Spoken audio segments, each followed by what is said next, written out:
Hey, let's go to the mountains. A weekend without phones, just hiking, soaking in hot tub, eating cheese, lying in the grass. Let's do it! That's how our little adventure started. This is my short vlog about a trip to the Carpathians, to the village of Polonyna.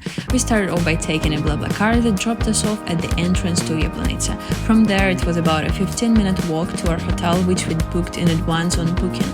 The hotel turned out to be amazing, brand new, with a stunning view and far away from the noise of the city.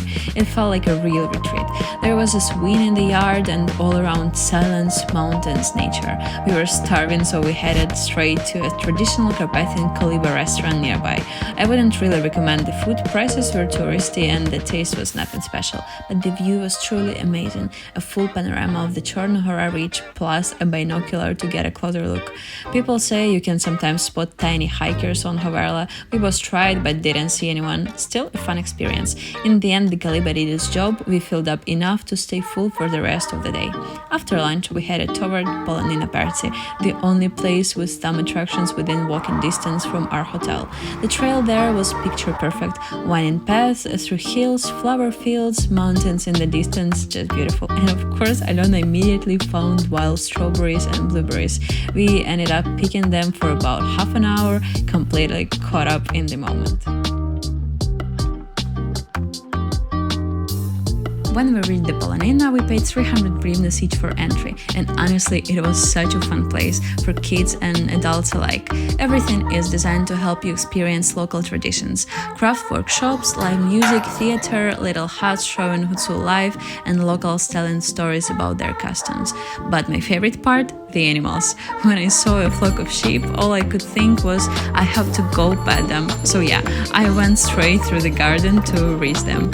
One was super friendly, the rest not so much, but I was over the moon. They were so soft and cute. Then we found bunnies, okay, rabbits, but I call all of them bunnies, and my cuteness meter exploded. There were also chickens, wild boars, trout in a tiny pond, total animal lover heaven. After that, we stopped by the tasting room. You could try local liquors, but neither of us drink, so I went straight for the cheese. And it was so worth it. I especially loved the one with coffee in it. I even bought some for our picnic later. The area also had tons of swings, cozy lounge spots, and stunning views. Highly recommend stopping by if you're ever nearby.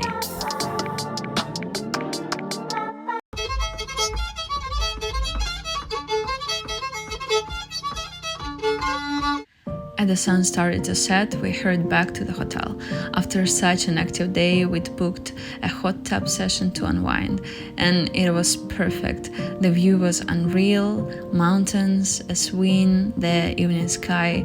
Alona grabbed a kvass, a traditional fermented drink made from rye bread. I had some grape juice, and we just lay in the steaming water, looking up at the stars and talking.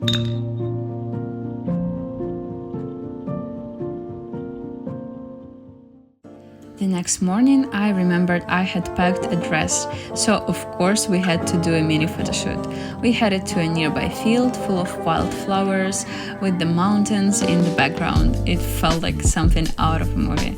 After the shoot, we kept walking and stumbled upon a tiny village with maybe 10 houses. We met some local dogs and gave them all a little love. One of them decided to join us. We named him Maxyk. At first, we thought he'd just walk us to the edge of the village, but nope, he kept going all the way to Vorochta. We figured he was one of those free-spirited dogs who roam around as they please, a little mountain philosopher. We hiked through fields, forests, and villages, and it felt like stepping into childhood. Nothing to do but walk and take it all in. Along the way, we saw lots of animals. Dogs, horses, cows. We had a small picnic, and yes, Maxyk joined in and snagged on the cheese I bought the day before. These were little cheese horses, a traditional snack in the region, and of course, more berries. That was definitely Alona's favorite part of the hike.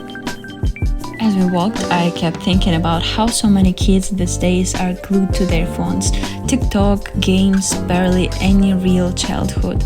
But in these mountain villages, I saw something different. Kids riding bikes, kicking soccer balls, laughing out loud, just fully living their summer. At the same time, I kept wondering how people survive here in winter. A handful of houses, heavy snow or rain, washed out roads, total isolation. This kind of beauty definitely comes with its own challenges. We were heading to Warokta on foot to catch our train back. Google said it would take 3 hours, but in the end it took us around 6. Because it wasn't just a walk, it was a full-on mountain hike with constant climbs, tropes, winding paths through fields and forests. Plus we kept stopping, filming, taking photos, picking berries, chatting. It was a real adventure, not just a walk.